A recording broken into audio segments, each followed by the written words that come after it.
Welcome, welcome everyone. It's Angelo Robles, and we're live here on a Wednesday night. Now, something that I rarely do, this is my second live of the day. I know that's really bad for LinkedIn algorithms, but I read something, I found it valuable, but I was feeling a response to it that I don't think you hear often in the industry, and henceforth, here I am. Bank of America came out with their family office study, and I absolutely did find it valuable. But that would be boring. So, my perspective after reading it two times is it's the wrong questions. Deconstructing the Bank of America family office study. So, on that note, for the second time today, with my cold, pardon the sniffles and all, and bad algorithms, at least on LinkedIn, by doing two a day, here we go. This will be a comprehensive breakdown. And I know I'm not always the most popular or maybe more so beloved person in the family office world. This will probably add, unfortunately, to that Darth Vader reputation. But with all due respect, shall we begin? First, as noted, a shout out to Bank of America and other banks, UBS and Goldman, also do very solid family office studies. This is a pretty comprehensive one. And again, I appreciate their intentions and I did find it valuable. But from my perspective, often the wrong questions. So this is me, Angelo Robles, deconstructing the recent Bank of America family office study. Now, they asked all the efficiency questions. But the problem that I have in my role in loving everything about the single family office community and really focused on project management and looking forward, it kind of missed the effectiveness questions. So I'm going to start with what I call, and I actually have it also printed out here in front of me, the destroying the premise. So Bank of America surveyed a good number, 335 family office decision makers. And again, like I said, they asked very good efficiency questions. Now, you also want to get the families to respond. I get it. But I think they did miss out, as everyone does, on the effectiveness questions. Not because the data is bad, but because they're measuring the wrong things. The late and very great Peter Drucker taught us that efficiency is doing things right, but effectiveness is doing the right things. There's a very, very big difference. And I think the study effectively, like I said, measures efficiency, but like, for instance, how many accounts do you have? What's your allocation? How many employees? Sure, valuable, but nobody is asked the questions that truly, truly matter. Perhaps for a variety of reasons, the response rates would be much, much lower. I get it. Probably takes more of an in-person. I'll start. Should the family office exist at all? And no, not a rhetorical question. According to the study, 40% of family offices admit they could benefit from outsourcing the things they're doing in-house. 76% of them are already outsourcing their tax services. 75%, that's correct, are outsourcing their technology. So they're managing complexity they shouldn't own. This gets deeper. Again, I got my cup of tea here. It's going to be a long one. So let me ask a question. And this is one, and I know it doesn't sound relevant to the single family office community. It actually is. What business are you in? Because if you're just aggregating outsourced services and paying bills, from my perspective, you're not really a family office. You're kind of more of an expensive answering service. And maybe for some families, those services aggregating a collage of outside resources, but no real strategic thinking or excellence, and then just simply providing that back, like I guess to some, that may be a family office. But again, you're talking to the beloved one of the industry here. Section one, what I'm going to call it, the practice management crisis. And oh, it's a crisis. So here's what the study maybe even accidentally revealed. Family offices have zero idea what they're actually producing. Stay with me. I'm going to just flip a page here in the report, get my mind going a little bit. 33% manage 50 or more bank accounts. 41% manage 50 or more investment accounts. 35% manage 100 plus payments per month. And like, they think that's their job, but stay with me. The late, great Peter Drucker would ask, what is the family office's output? Not activity, they're very different, but your output. Because managing 50 accounts, it's admin, it's not output. And we're going to get to more effective and efficient ways to do that shortly. So managing 50 accounts, 100 accounts, 150 accounts is not output. It's motion. Paying 100 bills is not value creation. It's admin. So here's, and I know some of you are going to disagree with me on this, and I know by nature I'm somewhat bombastic and confrontational. I can't help it. So here's the practice management question that I don't think anyone in the study asked. Maybe I missed it. If we eliminated this family office tomorrow, what would the family actually lose? Like, I've done consulting assignments where, yeah, it's that blunt. Like, you just go in with a question like that. Not what would become inconvenient. There is a difference. What would become, or what would be irreplaceable? For most of these family offices, really the honest answer is not much. The banks would still execute, tax firms would still file, and the investment advisors would, well, still advise. The family office is a coordinator, and for some, that may have a purpose. But again, I'm going to get to more effective and way more efficient ways to do that. So that family office is a coordinator, not a creator.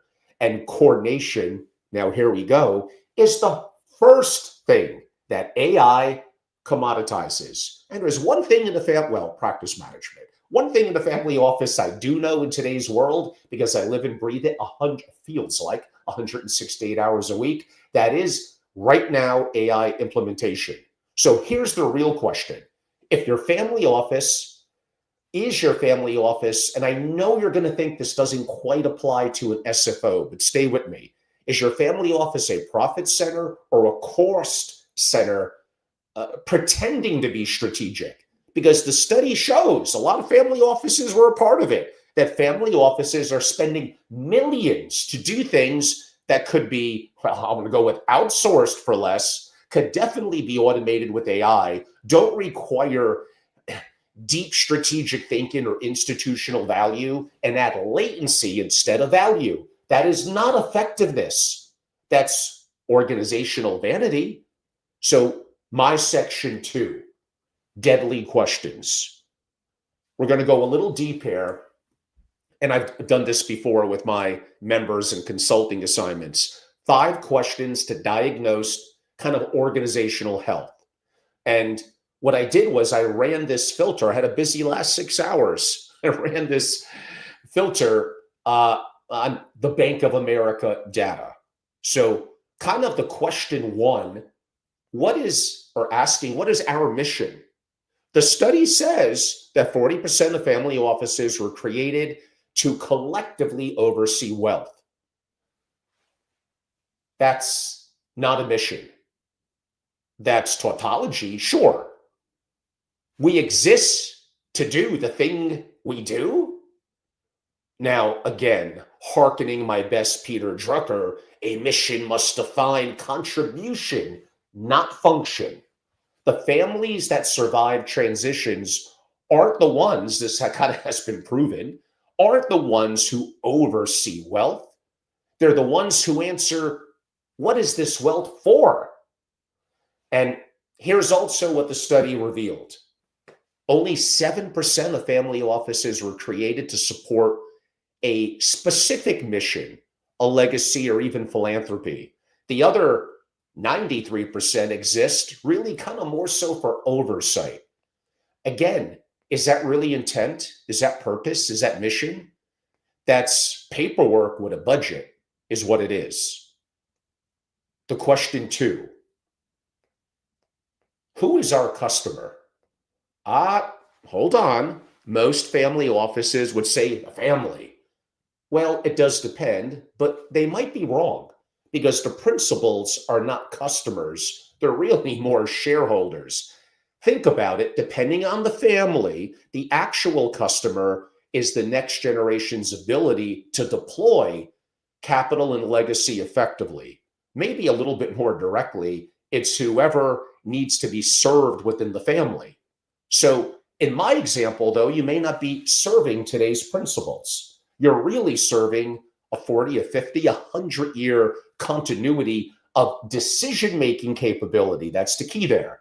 And this study shows that 73% of family offices with less involved principals expect the next generation to change the mission entirely. They are 100% correct.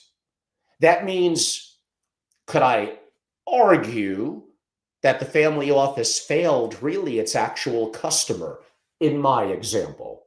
Because if generation two, my example, doesn't believe in what you've built, you didn't really build an institution. You didn't focus on intent and purpose and continuity. You built a temp agency effectively with a trust structure. I don't mean to be harsh, but you know what? Sometimes these families, they need this. Question three, what does the customer, in this case, value? So the study asked these family offices what they do in-house. That's going to show what they value. 72% handle household management. 71% handle bill pay. 66%, it stated, handle financial planning. And I guarantee you, do you think the next generation, they don't value probably any of that? What do my experience? It does vary. Every family's different. What do they value? Strategic optionality in an ever increasing fractured world. When I discuss AI, they get it more so than the elders. Sovereign infrastructure where you're not leaking your IP. Access to deals you can't get elsewhere.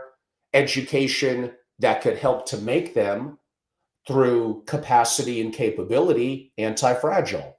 But you're spending money and budget on bill pay and household management. That's not real customer value. Disagree with me, it's okay. That's inherited workflow. So question four, and you do need to ask this, what are the results? How are they measured? Qualitative, quantifiable? So the study measures inputs, how many accounts, how many employees, how much AUM. But if you can't measure the output, you don't have a discipline. You really have more of what I would loosely call, how about hope? So what is the output of a family office? Meant to be kind of a broad, open-ended question, by the way. What is it? Here's a framework that I challenge in a simplified form family offices to measure. One, sovereign optionality score. If your primary jurisdiction, country, etc., became hostile, challenged, tomorrow, how many days until the family is operational elsewhere with full access to its capital and resources? What are the structures? IP security score. What percentage of your strategic decision-making goes through third-party platforms that train openly on your data? Next generation capability score. Can the next generation execute 80% of critical decisions without you? Or are they waiting for the patriarch, matriarch, whoever, kind of so they could to pass, so they could simply liquidate. And very important is an anti-fragility score. I mentioned before about capacity and capability. I'm not going to have the time to go into that tonight, but a little bit more simplified variation. Which assets in your portfolio almost get stronger through systemic shocks? So there's lots that we could dive into with that. That's a very, very light perspective, but important as a framework. The study doesn't measure really any of this because they're measuring activity and not results. So question 5, like, how about, it's a real complex one. What is our plan? Like, as simple as that. Plans are only good intentions unless they immediately kind of degenerate into quote unquote hard work. The study says 40% of family offices have a robust, well-documented succession plan. 40%. 73% of family offices with less involved principals expect the next generation, like I mentioned earlier, to really actually change everything. That's not a plan, that's a document. And how about the executives that need to be held to a higher standard, that want to be coached and led, want to make a proper income and bonuses, and want to have a future that's more than just a patriarch or a matriarch passing on, whatever reason. Most family offices don't make it after 10 years. So a plan could include governance protocols, how decisions are made that survive the founder, decision-making frameworks that scale across generations. How about hard metrics for family member capability development? I've been hinting at that one quite a bit. And trigger events and contingency protocols. Instead, they got a directive in the will. Again, like that's hope. That's not planning. What I'll call section 3, the AI practice management revolution. And yes, this is important in this discussion. So now let's talk about kind of what the study, I could argue, may be completely missed. They did ask, have you used AI to influence investment strategies? A little narrow, but a good start. 57%, more than I would have thought, said yes. Most of them used it to research companies. That's really not AI transformation. That's Google with a chat bot. You have to understand the platforms, understand how to best prompt, how to follow up, how to make them battle and compete. There's nuances to this that I never go into a family office, even one that's relatively tech fluid, and they got it. They don't. So maybe here's what they could have asked. What organizational functions have you eliminated because AI made them obsolete?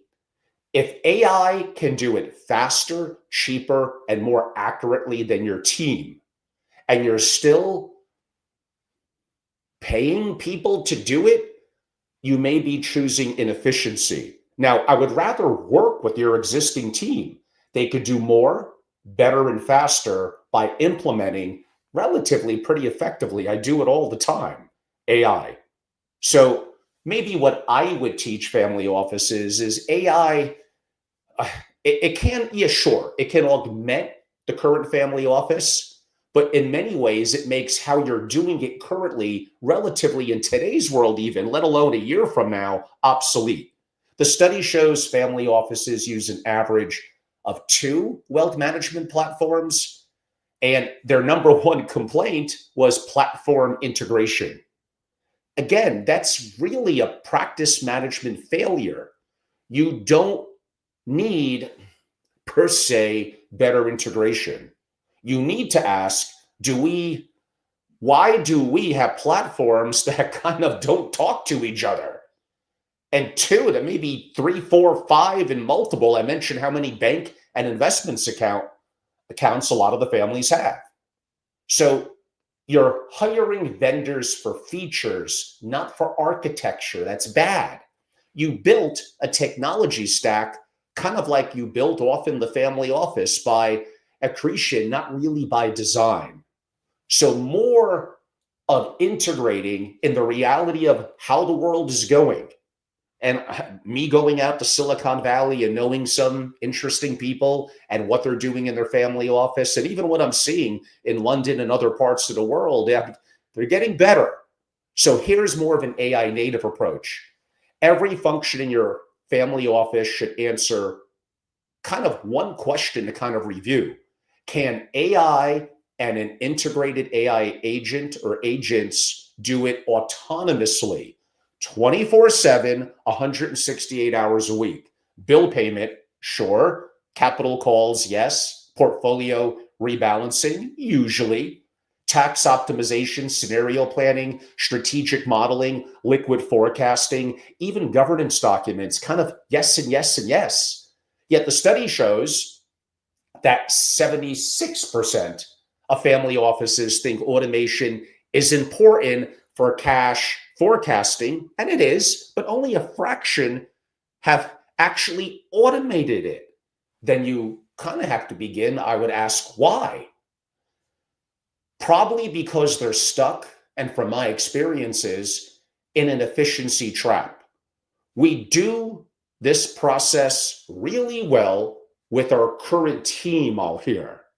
Efficiency is the enemy when the task itself is wrong.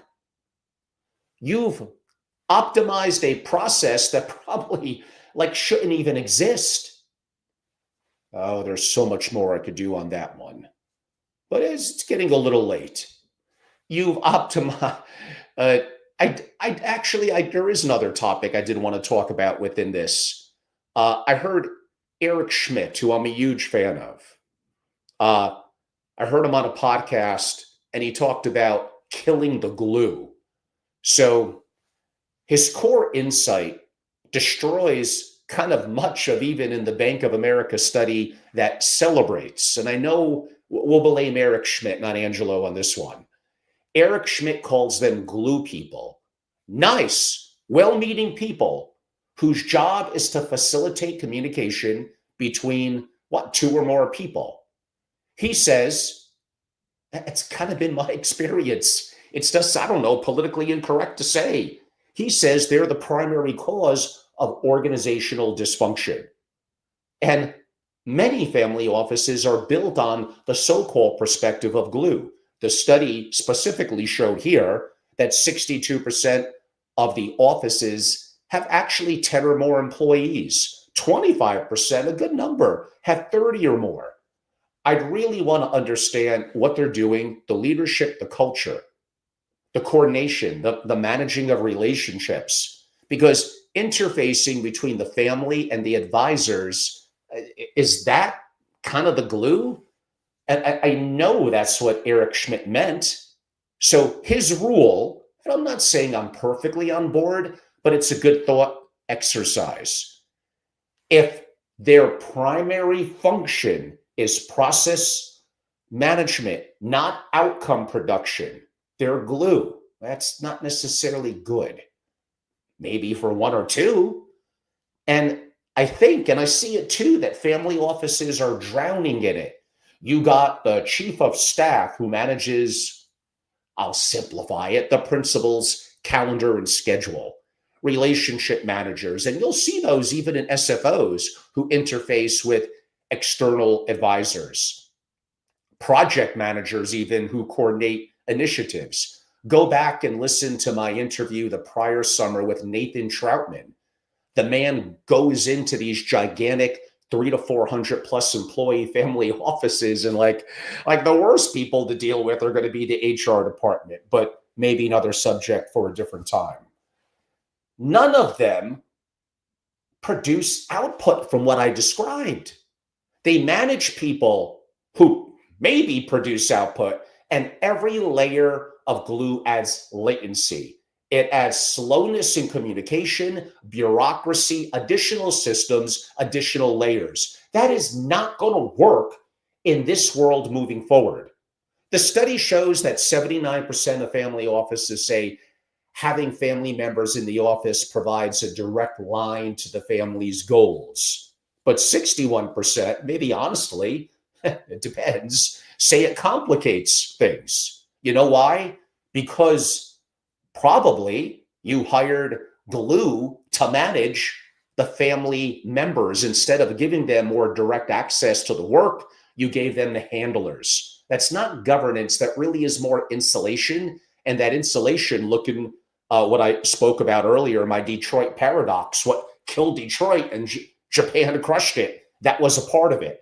And by the way, superstars are underrated. And a team of Spartans, real Spartans, could be the gigantic army. So people are still, for now, the number one aspect determining of a successful family office. Now, Eric has something called a rule of 10. No initiative gets more than 10 people, period. If you need 12 people, in his example, to make an investment decision, you don't really have a decision-making process. You have a committee designed to avoid accountability. I pretty much agree.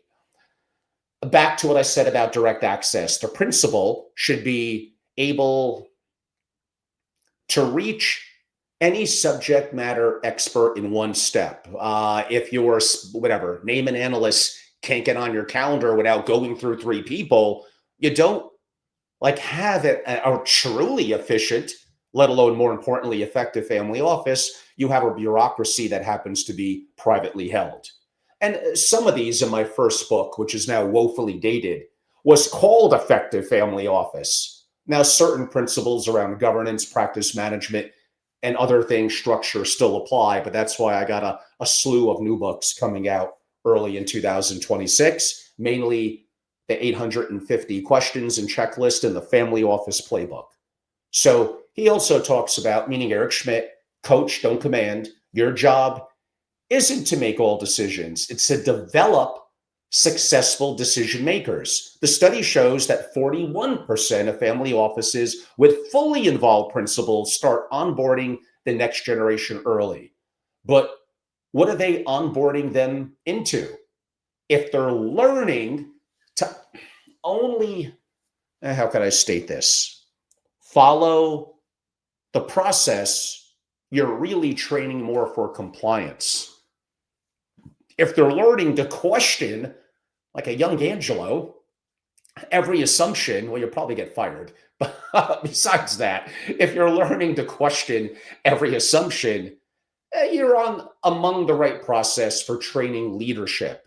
You need a unifying morality and culture in the family office, an understanding of intent and purpose, a mission and a vision, excellent leadership, and pay people incredibly well. The CEO's main job in larger family offices is really the bottleneck, removing bottlenecks. They're almost always, as Drucker would say, at the top of the bottle. If the principal is making every decision, the family office stops kind of at the principal's capacity. Your job is to build an organization that maybe makes better decisions than you would make alone. That requires probably kind of killing the glue that Schmidt talks about, not hiring more of it. Section 5, the real questions family offices should, in my humble opinion, should be asking. Question 1, if we rebuilt this family office from scratch today, what would we build? Not what would we keep? I emphasize what would we build? Because the family offices in this studies probably, there's always going to be exceptions, weren't designed, they were more accumulated. They hired someone to pay bills, hired someone to manage the bill payer, hired someone to report on the bill paying. Now, yes, I'm exaggerating a little bit, but you get the big picture of it. The last thing you need is bureaucracy. You need to go through your family office with hardcore, less so benchmarking and best practices, a hell of a lot of first principles. And again, superstars, incredibly talented people, they're underhyped and underpaid. So Peter Drucker actually also did state, if you weren't already doing it, would you start? A great question to ask. Kind of for most of these family offices, the honest answer may end up being no. Question 2, what are we doing that we alone can do? So 76% in the Bank of America research survey, and I do appreciate it and was valuable to me. 76%, if anything, it gave me content. 76% outsource tax services. Good. Because tax compliance maybe isn't a core competency. But then look at what they're keeping in-house. Again, here it is. 72% handle household management, 71% do bill pay, 44% handle accounting. These are commodity functions. You may argue you want to keep them internal for privacy. We could debate that. They require zero institutional knowledge. You could train, and here's where it gets interesting in today's world. AI and an AI agent to do them, I mean, honestly, within days. Yet you're paying what? 6-figure salaries. You talk about efficiencies, you're actually like not even efficient, let alone as effective as you could be. You're wickedly inefficient. If someone outside the family could do it as well, then maybe you shouldn't be doing it. On the other hand, we could go back to the benefits of a single family office of privacy, control, and customization. But do you have the capability of excellence internally? Do you have the bandwidth? Or do you have to add more talent or use technology and resources the way that I'm describing? The core competency could be strategic capital deployed that the family can't get elsewhere, sovereign infrastructure that commercial providers can't offer, next generation education that shapes how they think, not just kind of what they know, and network access and geopolitical positioning. Everything else, maybe you could automate or, God forbid, selectively outsource. Again, part of it does come back to not even just privacy, customization, and control, but speed. So sometimes, damn it, you'll just pay more money for these sources internally, even when they're maybe not as good, because it's private and maybe you get it 24/7. Question 3, are we organized around our strengths or history? The study shows 85% of family offices still have family businesses generating income. 48% share employees with the business. Only 14% see the family business as their best investment opportunity. That's like organizational craziness, I could state. Like you're structured around the business, but you don't believe in it. Like that's probably where the greatest arbitrage and gains are going to come. So what business are you really in? Are you an operating company, family office? Are you a capital allocating family office? Because those require kind of completely different architectures. And honestly, most family offices are not as disciplined, structured, as regimented as they could be. They're trying to do both or multiple of what I described, which means they're likely, I could be wrong, going to be mediocrity at both. Question 4, what would have to happen for us thinking internally as the family office to be obsolete? Now, that is a pretty tough existential question. And in some ways, the study kind of showed the answer. AI commoditizes investment research. 87%, and trust me, a lot of them don't really know that much, think that AI can improve returns, and they would be 100% correct. Cybersecurity becomes mission critical. 32%, about 1 in 3 in the study, have already been breached. Those numbers are going to go way up, and a lot of them aren't just reporting it. Geopolitical fragmentation. When I look at the research and studies in my work, geopolitical concerns, number 1, macroeconomics, number 2, inflation, kind of number 3. So geopolitical fragmentation requires sovereign infrastructure. Listen to what I did earlier today at about 12:30. It was a pretty long one, about an hour. And a lot of my work on sovereign risk and disaster preparedness coming up, at least for my members. Next generation they expect tech native operations, and 76% expect increased AI use, and they are correct to feel that way. In other words, the traditional family office model is becoming obsolete, but you're still optimizing it, and that's the efficiency trap. You may be getting better at something that doesn't matter as much. Maybe that's a good way to think of it. Question 5. What are we prepared to abandon? That's one of my favorites.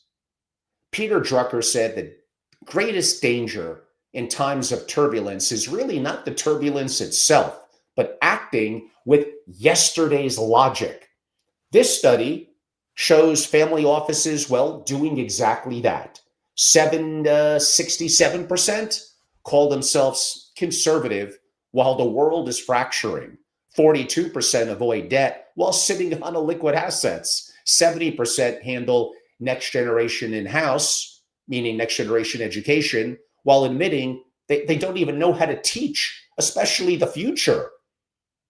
And again, these are all also consulting assignments and work that I've done with my members. I've been doing this a long time, and I've had to revamp, adapt multiple different times because the world that I know from in this industry 20 years ago and how things work is totally different now. But these people I'm describing here, they're not adapting, they're more defending. And defense, inevitably in time, is how you're going to lose. Heading kind of to the home stretch, I got a section 6, the sovereign architecture alternative. So what does AI native sovereign family office look like? Kind of a layer one, actually, in some ways, is a radical simplification. And go back to my interview the prior summer, as I mentioned, with Nathan Troutman and his work with some of the most iconic families on earth. Most family offices, there are exceptions, probably don't need dozens and dozens of employees. They may need a more intimate number coordinated with AI and multiple AI agents. This is the future, whether you like it or not. Imagine humans that maybe one is the architect designing the family's really big picture strategic thinking, the executor, the allocator making capital deployment decisions on the frontier, the operator running the AI native processes and tools needed to help support the people in the family office and the family, the educator teaching capacity and capability to the rising generation in the family. Some would say a chief learning officer. I'm down with that.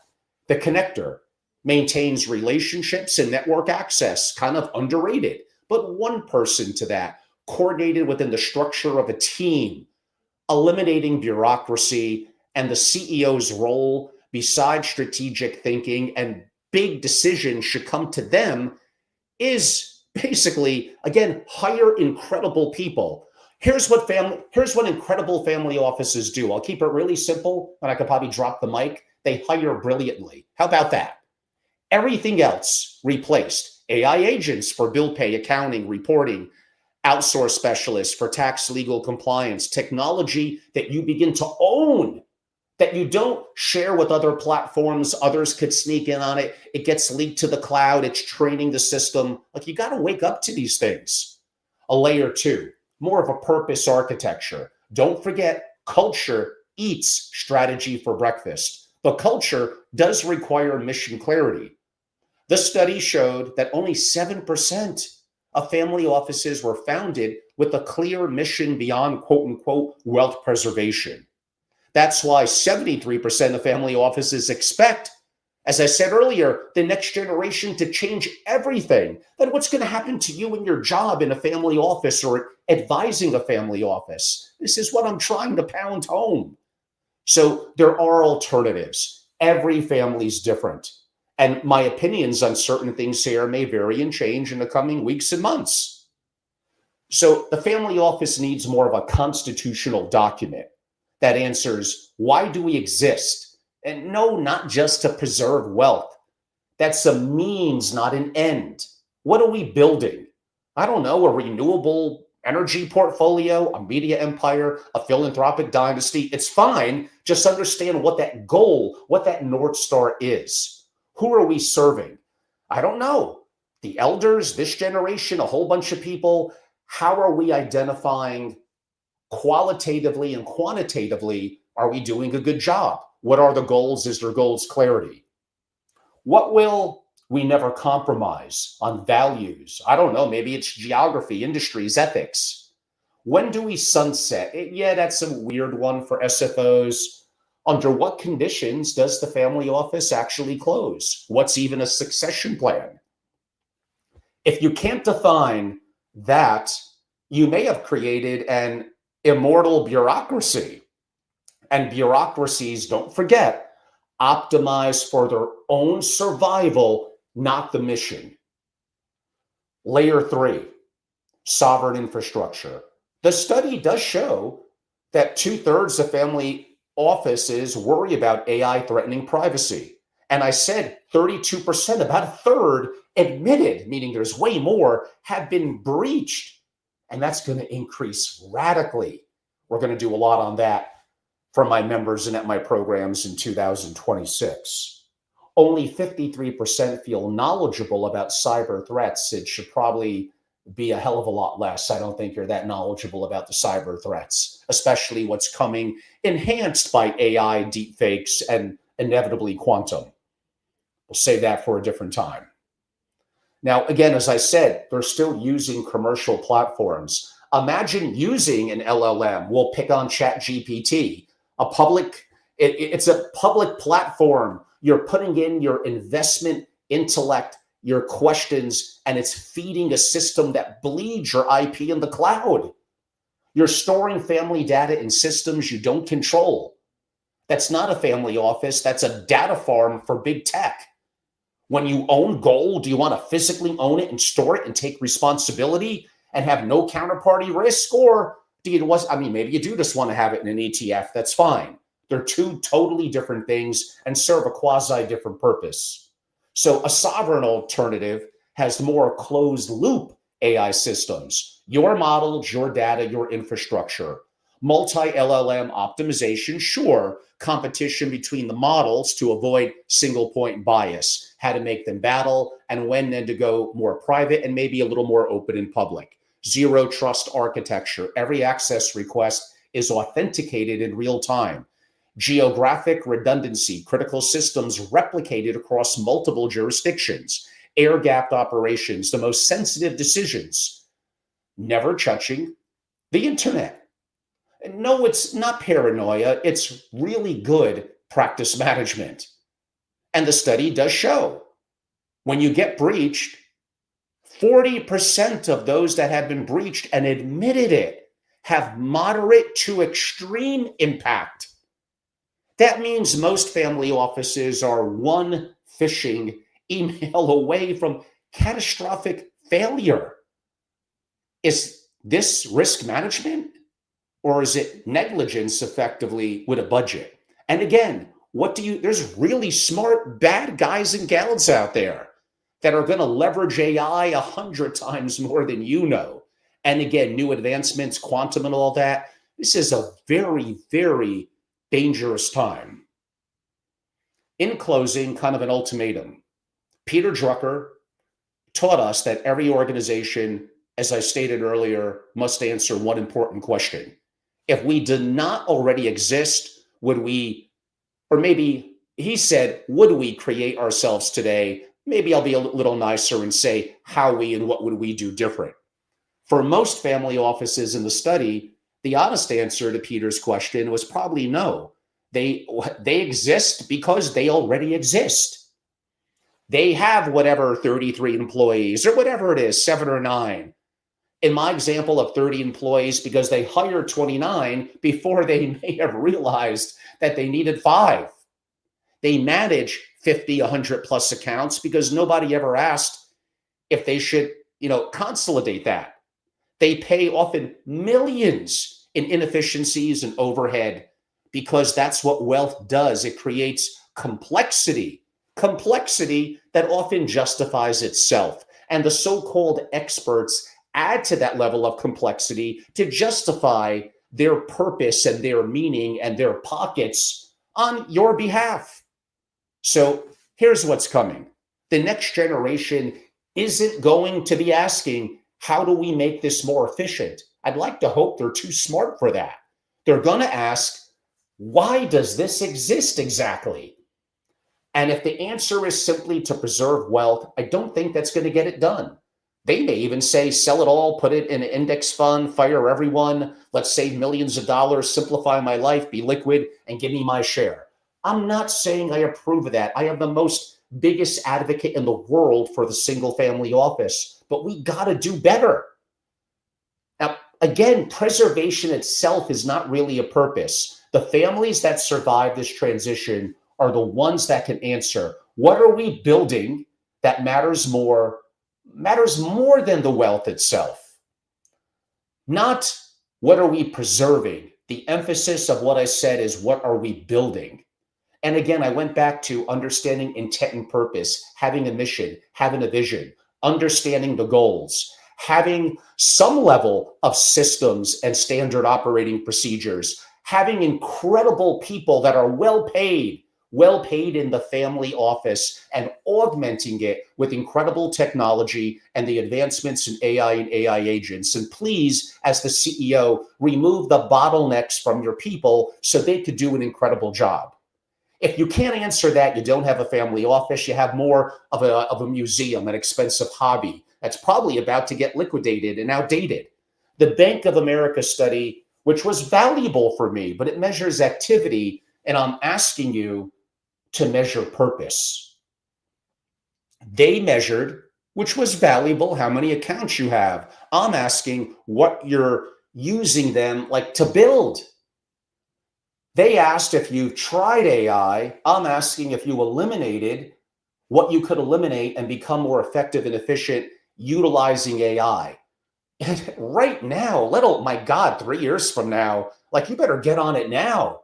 You're going to do more, better, and faster, effectively, immediately, within 30 days. If you attended my masterclass, were a member, asked me questions, or a consulting assignment. Because the question really isn't whether AI can help your family office, though there's no doubt about that. The question is whether AI makes your traditional family office somewhat obsolete. And for many, I'm not even going to say most, for many, the answer is yes. But there's a chance you could build, you could rebuild, starting actually, for what I said even a minute ago, I left out maybe the most important part. Start with first principles, then build around intent and purpose with sovereign infrastructure, and maybe radical, like I hinted at earlier, simplification. And no, it's not really a consulting engagement. It's more of existential surgery. Man, I didn't really expect to be doing this tonight. I almost never do 2 lives in one day. And I put a lot of energy and time into the one I did earlier, which was really, really deep and intense. Watch it on LinkedIn, X, or YouTube if you don't get too bored. And something you're just not hearing about in the family office world that is going to segue into one of the big focus of mine in 2026 with sovereign risk and disaster preparedness for family offices. As I more travel the world and speak and work and meet members and consult the families in Europe, Mexico, LATAM, and got some interesting things coming up in the Middle East, I'm excited. It's an interesting time. But I read that report, Bank of America, and again, a good job. I did find it valuable. I'm just a prickly kind of guy, and I just think differently and wanted to ask a different twist and perspective, an addition to it. But I do appreciate Bank of America. Great job overall. So again, I hope you enjoyed it. I know some of you may felt I was a little critical, a little difficult. Come on, imagine what my family at Thanksgiving thinks of me. They shove me in a corner and tell me not to talk about politics, economics, investing, or AI. Pretty much true. Well, this was great. I don't know if I'm going to do something live tomorrow, meaning Thursday. I do have a couple of topics in November that I kind of wrote out and fleshed out. We'll see if I'm kind of feeling it. I do got some guests upcoming in the coming week or two. I hope you have a chance to enjoy it. And again, I do love the single family office community. I just think there's so much room for improvement. And I'm just not seeing where a lot of you are getting it elsewhere. A lot of the areas around structuring, understanding geopolitical risk, macro investing, definitely AI, the sovereign things I'm talking about. Like, I'm just not seeing a lot of those conversations. And I have some wonderful people that I know within the industry. And some of them reach out and say, like, God, the things you talk about, we're kind of on board, but we just can't really mention or talk about those things. So give it to me. Let me be the bad person within the industry, so to speak, an industry that I do love. And I appreciate all of you that are watching or listening live or watch this on recording. I may distribute this one out to a larger segment in one of my databases. And again, lots going on. I've been talking about it a lot this week. I'm going to wrap up the year very strong. I have a program in Miami in January, just weeks away, 5 days in Palm Beach, actually the week of March 16th. That's going to be a lot of fun. And multiple AI, sovereign risk, and creating a top 1%, 3 different master classes, maybe 2 out of the 3 digital downloadable. Members get it no cost, others have to pay. But I love to do these with my dream team in person. So those are the most valuable. And again, members get it all. They get it all inclusive, including my most proprietary content, and really wanting to solve problems, to get the difficult questions, to deal with the challenging.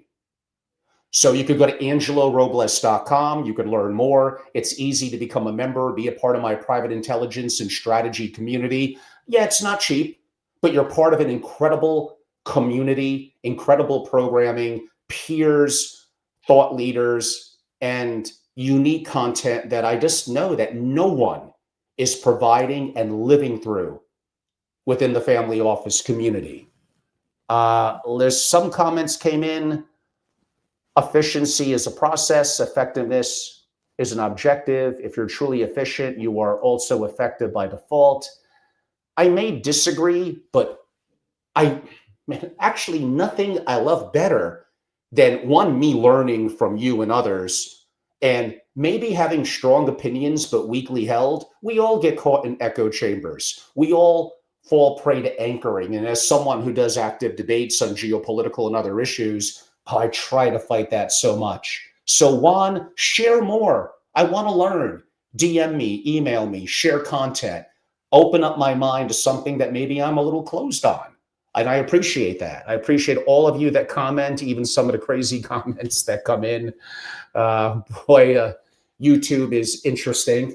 It's a little different between the comments from LinkedIn and the comments from YouTube.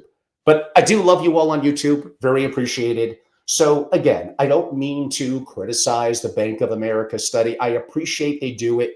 I have it. I read it. It's a resource of mine. It provides value to me and helps me clarify the work that I do as a membership organization, hosting masterclasses and consulting.